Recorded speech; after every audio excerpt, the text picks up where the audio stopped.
सकाल सकाल बाबूंर मोर कुआड़े बाहर कहूँ शुण नमस्कार जय जगन्नाथ सांग मैंने सकाल सकाल आम रेडी होगी आसी जाइलु स्टेशन को दीर्घ 10 मिनिट्र अपेक्षा पर ट्रेन आसिक पहुँची जाता आम मैंने बसिकी बाहरी जाइलु हाँ हाँ आज आम लोकाल ट्रेन में जाइलु जहाँ भी फास्ट लोकाल थिला तो से दिन संडे थिला बहुत गहली थिला आम ट्रेन रु ओह्लैकी आसी जाइलु टोटोरे देखुन रास्तार एते सुंदर दृश्य थिला मु कहली बाबू टिके ना वीडियो बनई दियो बहुत सुंदर दृश्य थिला दुई पार्श्व तापर आम मैंने टोटोरे ओह्लैकी आसी जाइलु होल्लर घाट को तो यहाँ बंगाली लगे जो पाटे ठीक से होनी होल्लर घाट आसिक आम सेपट सेपारिकी आसी जाइलु जो आम आसी जाइलु एक्चुअली मायापुर धाम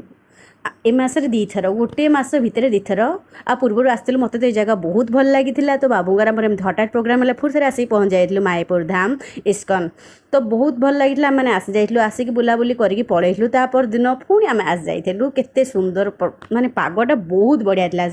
संडे मंडे आम 2 दिन रही तो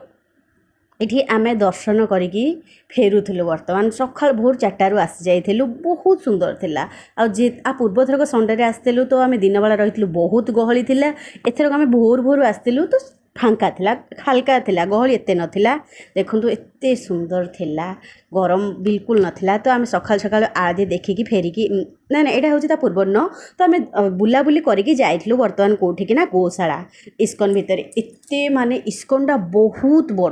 बड़ जगार होती तो आम मैंने बुली बुली आसी जाइलु गोशाला को आम दादा नहीं जाइए गोशाला बहुत गाय बाप रे एमती गुहाल देखी मुझेतु ओडियाणी ओडिया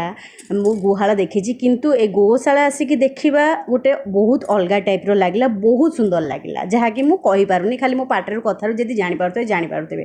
तो आम मैंने गोशाला देखा देखी करके आसी जाइलु खाइबापाई तो से दिन आम सीटी खाइलु अलग जगार ये तो माने इस्कन रे एते जगह एते बड़ एरिया माने अच्छी ये खाइबा को बहुत जगार अच्छी तो आम मैंने आसी जाइलु ये खाइबा को बाढ़े भात डाली सालाड आ गोटे बैगेणी आ गोटे किए तरकारी देते तो मोर मन पड़ानी ये बाढ़ आम 4 जन बसी खाइबा को सांग होगी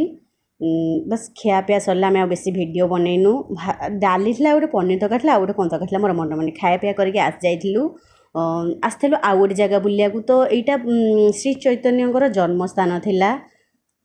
सेठिकी आसलु हाँ श्री चैतन्य जन्मस्थान नारद मुनि जगह आउ बहुत किछि थिला जोठी की भगवान जो श्री चैतन्य कीर्तन करते से आसिक आक्रमण करते जो भांगी जाइला सेटा थुआला सेठिकी नहीं बुलेवा ये गोटे राजार मठ था मंदिर मठ सेठिकी जाइलु तापर आम परिक्रमा करूँ सुंदर सकाल सकाल 7टा पूर्व माने 6टा समय दृश्य यहाँ एते बढ़िया लगुला आम परिक्रमा करूँ यहाँ हूँ यहाँ fast part video fast part जदि वीडियोटी भल लगे लाइक करेंगे शेयर करेंगे और भल लगे गोटे छोटे सुंदरटे कमेंट करदे। रहुची जय जगन्नाथ।